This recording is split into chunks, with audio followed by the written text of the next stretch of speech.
মহতরম, আপনারা সবাই কেমন আছেন? আজ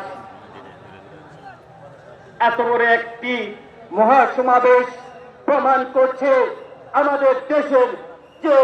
নেতৃত্ব দান করবেন আগামীতে উনি হলেন আমাদের ইসলামী আন্দোলনের সম্মানিত সভাপতি এবং আজকে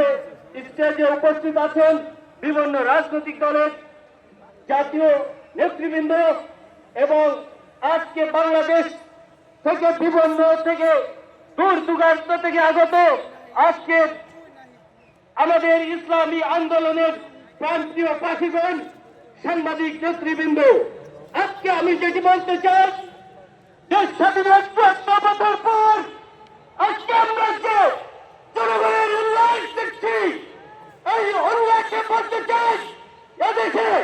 সংস্কার ছাড়া কোন নির্বাচন প্রতিষ্ঠিত হবে না, নির্বাচন অনুষ্ঠিত হবে না। এদেশে সংস্কারবিহীন নির্বাচন